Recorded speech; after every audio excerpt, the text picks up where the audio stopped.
and welcome back. Before we go any further, just a super quick reminder to hit that subscribe button so you don't miss out on any of our upcoming deep dives. All right, let's talk AI regulation. It's a complicated world out there, but honestly, understanding this stuff is key for anyone who's keeping up with the AI landscape. We've got a ton of really interesting sources from UNESCO and some other experts like reports and policy papers that offer some pretty serious insight into how governments are navigating this space. It's crazy how fast things are changing. Oh, for sure. It is mind-blowing to see how different countries are approaching AI regulation. It's like we're witnessing this global experiment in governance, right? Each country with its own little twist on things. But, at the heart of it, the core questions remain the same. How can we ensure that AI is developed and used ethically, responsibly, and for the benefit of humanity? Yeah, that's the big question, isn't it? I was going through all these reports, and I was really struck by just how much activity there is in this space. Did you know that over 30 countries have passed AI-specific laws since 2016? And this year alone, almost 50 countries are debating AI bills. It really highlights how AI regulation is becoming a major global policy focus. It really is. And, what I find particularly interesting is the diversity of approaches that are being used. It's definitely not a one-size-fits-all kind of situation.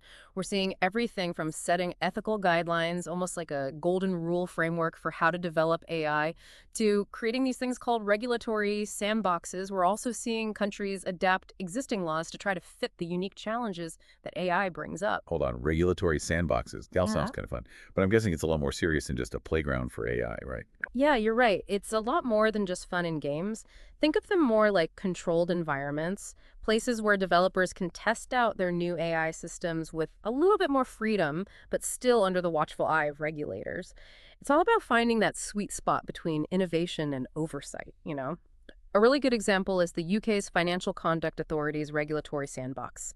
It has really helped fintech companies test out new financial products powered by AI in a safe space.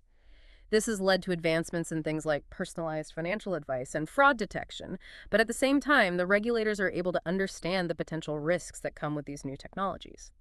That makes a lot of sense. It's like striking that balance, right? Yeah. Allowing AI to kind of bloom and grow, but making sure it's being developed in a responsible way. What about adapting existing laws? How are countries tackling that? Well, take the General Data Protection Regulation, or GDPR, for example. It wasn't really designed with AI in mind, but parts of it, especially those dealing with automated decision-making, are becoming increasingly relevant, especially in this age of AI. Article 22, for instance, gives people the right not to be subject to decisions made entirely by automated processing, especially when those decisions have big legal or personal impacts. However, using these existing legal frameworks for AI systems has its own challenges. For instance, defining what solely automated processing means when you have AI systems that involve humans and algorithms working together. And making sure AI decision-making processes are transparent and explainable, as the GDPR requires, can be tough technically, especially for the more complex AI models. So it's almost like trying to fit a square peg into a round hole. We have these established laws, but AI is bringing a whole new set of complexities that those laws weren't really ready for. Exactly. But that doesn't mean we can't find ways to bridge the gap. In fact, lots of countries are actively trying to figure out how to make these adaptations work. Take Colombia, for instance. They're thinking about changing their criminal code to deal specifically with AI-enabled impersonation and deepfakes. Oh, wow, that's really interesting. It seems like a lot of the focus is on stopping AI from having a negative impact. But can regulation actually help develop AI applications that benefit society? That's a really important point, and the answer is a resounding yes. Regulation doesn't have to be all about restrictions. It can also be about creating an environment where AI that's actually beneficial can thrive. So it's not just about setting boundaries and penalties, but also about supporting and encouraging the right kind of AI development. Exactly. Governments have a huge role to play in promoting innovation in AI. They can do this by investing in research and development, giving access to essential infrastructure and resources, and encouraging the general public to become more AI literate. We're already seeing this in action. In the US, for instance, there are several bills in development that are all about boosting AI training for federal employees and supporting research to understand how AI is impacting various industries and the job market. One example is the AI for the American People Act. It proposes a national AI strategy and a lot of funding for AI research and development, workforce development, and taking care of ethical concerns. So it's like laying the groundwork building a foundation for ethical and beneficial AI to kind of grow and flourish. Exactly. It's not just about building a foundation. It's about having the right tools and nurturing the talent to ensure AI is used for good. That's a great way to put it. It's clear that a big concern for policymakers is making sure that AI doesn't, go rogue. But what are some of the specific issues that are being addressed? What are the big, scary problems they're hoping to prevent? That's where things get really interesting. We're not just talking about AI making bad decisions or having technical glitches. The concerns go much deeper. We're talking about fundamental ethical issues. There are worries about AI perpetuating bias and discrimination, spreading misinformation really quickly, enabling mass surveillance on a huge scale, and even the development of autonomous weapons that can make life or death decisions without any human involvement. Wow, that is some heavy stuff. So it's not just about making sure AI works correctly. It's also about making sure it stays within ethical boundaries and doesn't do any harm. It's almost like bringing up a child. You give them the tools and guidance, but ultimately you want them to be responsible and use their abilities for good. I love that analogy. And that's exactly the challenge that policymakers are facing. How do you nurture this incredibly powerful technology while also establishing safeguards to protect human rights and prevent unintended consequences? It's a tricky balance for sure. Speaking of human rights, how are those being considered in all of this AI regulation? Are there specific laws being made to protect human rights in this new age of AI? Or is it more about incorporating these ideas into existing frameworks? It's a bit of both, actually. A lot of AI bills are looking into the idea of liability frameworks, trying to define who's responsible when AI systems cause harm, which is a complicated issue in itself. Some experts are pushing for a rights-based approach to AI regulation. When you say rights-based approach, what does that actually look like in practice? What specific rights are being prioritized here? It's about embedding fundamental human rights into the very core of AI regulation. Think data privacy, freedom of expression, protection from discrimination. These are the cornerstones of a human-centered approach to AI. It means that no matter what the risks associated with AI are, protecting these fundamental freedoms is the top priority. That makes sense. But how do you actually enforce that? What are the practical mechanisms to make sure AI development and deployment respects these rights? Are we talking about penalties for those who don't follow these principles? Yeah, there's a lot of discussion about putting penalties in place, like significant fines or other sanctions for not complying with AI regulations. It's not just about giving warnings, it's about having real consequences to make sure that AI development and use are not only encouraged, but also done in a responsible and ethical way. So there are actual teeth to these regulations, not just talk. There are real consequences for those who cross the line. This is all incredibly complex, but also incredibly fascinating. Before we go any further, let's remind our listeners. Absolutely. Don't forget to hit that subscribe button so you don't miss the rest of our deep dive into AI regulation. We'll be right back after a quick message. Welcome back, everyone. Before the break, we were talking about how countries are dealing with the challenge of adapting those existing laws to the complexities of AI. And it's interesting because it doesn't always mean coming up with completely new legislation. Sometimes it's about finding creative ways to use the tools we already have. Yeah, that reminds me of what we were saying about the GDPR and how it can apply to AI, even though it wasn't specifically designed for it. Can you give us a real-world example of how this adaptation is playing out? Absolutely. Let's take another look at the EU's General Data Protection Regulation, GDPR. While it's not specifically about AI, it does have some parts that are really important for AI systems. For example, Article 22 states that individuals have the right not to be subject to decisions that are based solely on automated processing, especially when those decisions have big legal or other significant effects. This is directly relevant to those AI systems that are being used more and more to make decisions about loan applications, job applications, and even risk assessments in the criminal justice system. So even though the GDPR wasn't written with AI in mind, it can still be used to protect people from potential harm caused by AI-driven decisions. That's pretty cool. It is. It's like using a multi-tool. Sometimes the right tool for the job already exists. We just need to figure out how to use it in this new context. And this is happening all over the world. We see it in Colombia, where they're considering changing their criminal code to specifically address AI-enabled impersonation, especially with the rise of deepfakes. It sounds like a lot of the discussions around AI regulation are focused on mitigating those potential negative impacts. Yeah. But can regulation actually help create and promote AI that does good for society? Absolutely. Remember that facilitating and enabling approach we talked about earlier. This is all about governments being proactive in creating an environment where responsible AI innovation can thrive. It's not just about restrictions and penalties, it's about cultivating fertile ground for ethical and beneficial AI applications to grow. So it's about supporting and encouraging the development of AI that benefits society.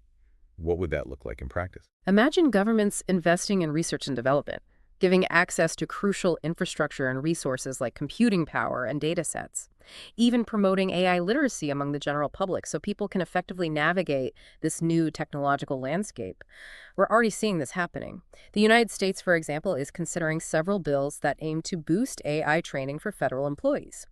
These bills also support research projects that look at how AI is affecting the workforce and different industries.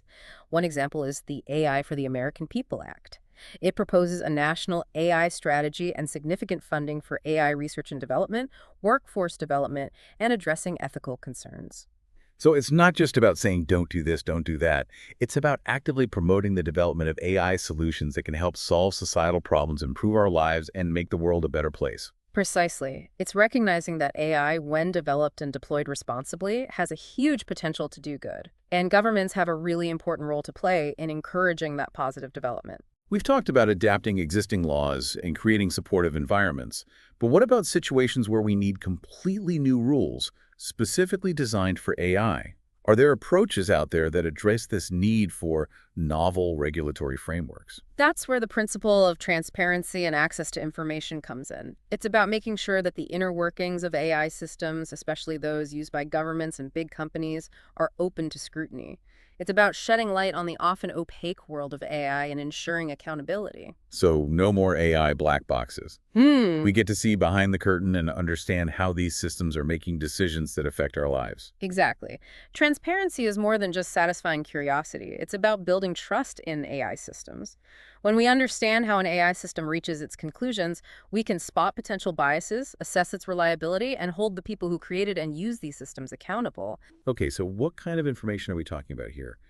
What would be disclosed under this transparency approach? Would we have access to the actual algorithms and code, or is it more about understanding the principles and data behind AI decision-making? It's about providing meaningful insights into how the AI works, not necessarily sharing every single line of code. Think more along the lines of information about how the AI model was trained, what data sets were used, which factors are weighed in its decision-making process, and what safeguards are in place to prevent unintended consequences or bias. That's a lot of information. How do you make sure it's understandable for people who aren't AI experts? I mean, some of these systems can be really complex, even for those who have technical backgrounds. Transparency isn't just about overwhelming people with data. It's about making that information accessible and digestible. This might involve clear explanations in plain language, visualizations, user-friendly interfaces, anything that helps people engage with this information in a meaningful way. So it's about empowering people to ask the right questions and hold those in power accountable, even if they don't understand all the technical details of AI systems. Precisely. It's about making AI less of a mystery and more of a transparent tool that we can understand, scrutinize, and ultimately shape to serve our collective good. I like that. Are there any real-world examples of this transparency approach being put into practice? Yeah. Are any countries or organizations leading the charge on this? Absolutely. France, for example, has a law that requires public bodies to share the rules behind their main algorithmic processes, especially those used for making decisions about individuals. It's about ensuring that citizens understand the reasoning behind decisions that impact their lives, even when those decisions are made by algorithms. The EU's AI Act takes it a step further. It requires that individuals be told when they're interacting with an AI system. It also mandates clear labeling of AI-generated content, like deepfakes, so people aren't tricked or misled. So it's not just talk. There are concrete steps being taken to make AI more transparent and accountable. It sounds like this is becoming a key principle for AI regulation around the world. It is, and this trend is picking up speed globally. We see it in Latin America. Countries like Brazil and Colombia are suggesting bills to create public registries of AI systems and require transparency measures for both public and private organizations. All this focus on transparency makes me wonder, is there ever a time when some level of secrecy might be justified when it comes to AI? Are there scenarios where complete transparency might actually be harmful? That's a great question, and one that causes a lot of debate. There are definitely arguments for limited secrecy in certain cases, especially when it comes to things like national security or protecting sensitive intellectual property. Imagine an AI system that's designed for military defense.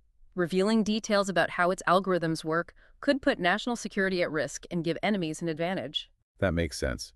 So even with this push for transparency, there might be times when keeping some things secret is necessary. But how do we strike a balance? How do we ensure that legitimate secrecy doesn't become a way to hide unethical or irresponsible AI development?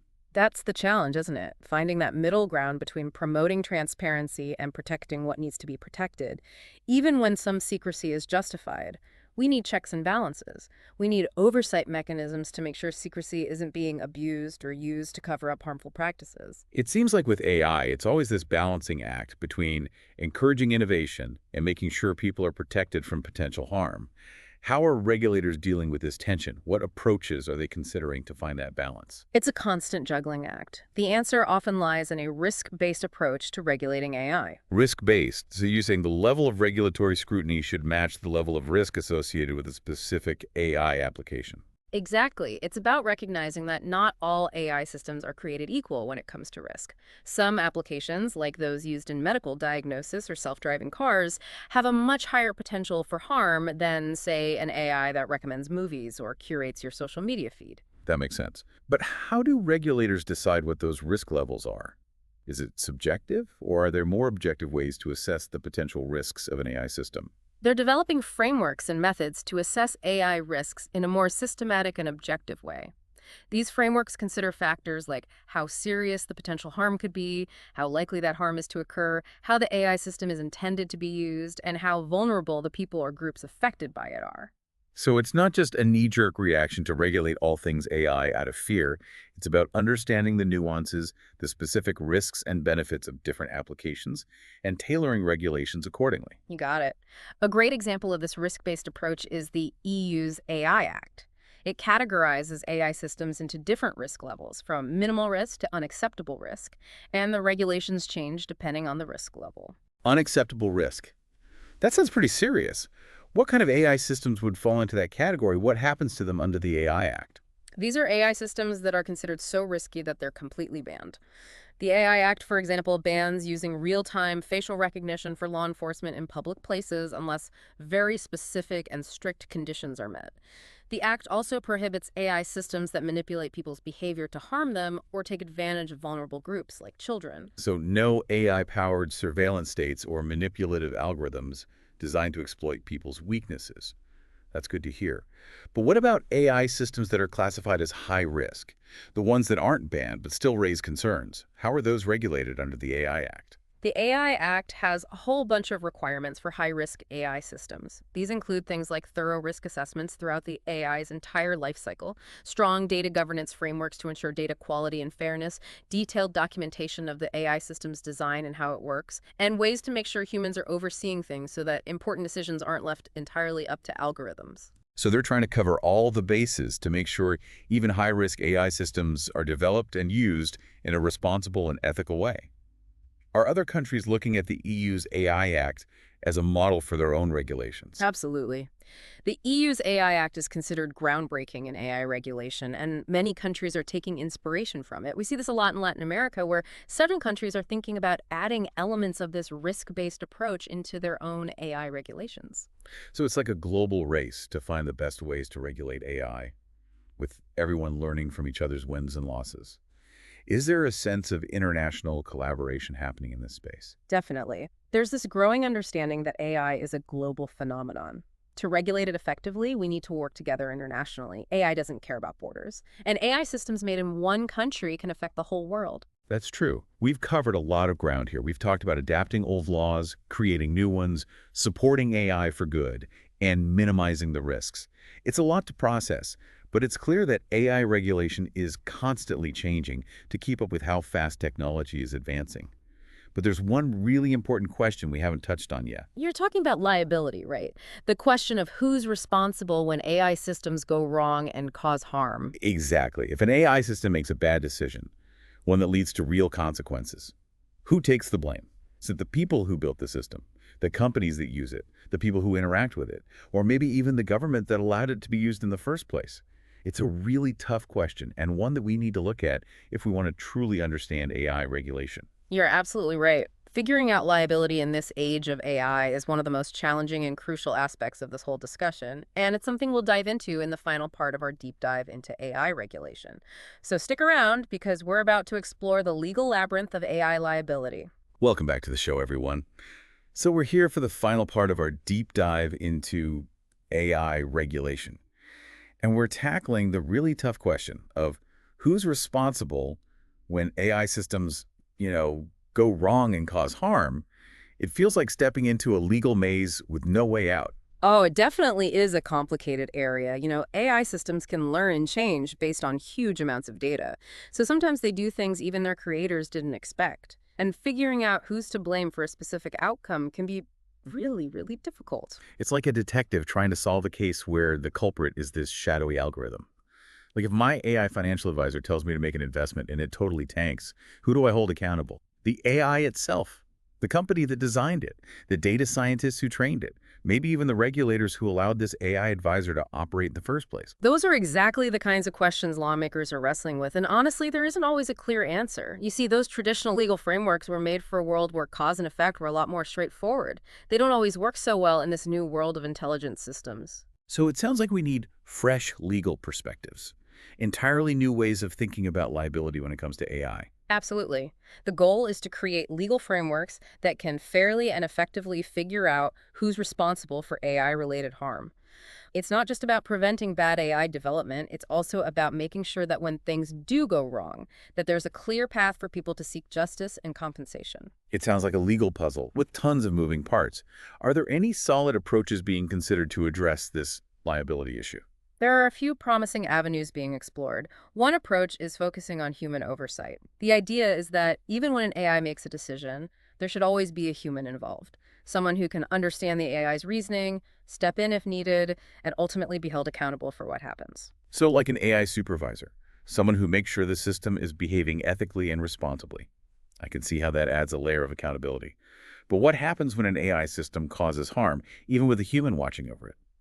Even with the best supervision, AI can still do unexpected things or make mistakes that have unforeseen consequences. That's where things get even trickier. Some experts are proposing something called strict liability for AI in these cases. This means that the people or companies who create or use an AI system could be held responsible for any harm it causes, even if they weren't directly negligent in how it was created or used. So kind of like how a car company might be held responsible for a faulty car, even if they didn't intentionally design the flaw that caused the accident. Exactly. It's about recognizing that AI systems, even with all the safeguards and oversight, still have inherent risks. And the people who make and use them need to be responsible for minimizing those risks and making things right when something goes wrong. Makes sense. It's like building in accountability from the very beginning. Are there other approaches being explored besides human oversight and strict liability? This whole area seems like it needs some out-of-the-box thinking. There's another interesting concept being tossed around: AI insurance. Think of it like car insurance, but for AI. Developers or companies using AI would pay premiums, and if their AI caused harm, the insurance would cover the damages. So instead of the individual developer or company bearing all the financial risk, it gets spread out among an insurance pool. That's an interesting idea. Yeah. But wouldn't that make developing AI more expensive? And how would insurance companies even figure out the risk of a particular AI system to set those premiums? Those are valid points. It's true that AI insurance could increase the cost of AI development, at least at first, but it could also create a strong incentive for developers to prioritize safety and ethics. After all, if their insurance premiums are tied to how risky their AI is, they'll be highly motivated to design and build systems that are less likely to cause harm. As for how insurers would assess that risk, well, those frameworks for evaluating AI risk that we discussed earlier would be crucial. It sounds like finding the right approach to AI liability is going to take a multifaceted strategy. There's no one-size-fits-all solution. It'll likely involve a combination of human oversight, strict liability principles, new ideas like AI insurance, and maybe even legal concepts we haven't thought of yet. You're absolutely right, and that's why it's so important to keep talking about and debating AI regulation. It has to be a collaborative effort. We need input from legal experts, ethicists, policymakers, developers, and the general public.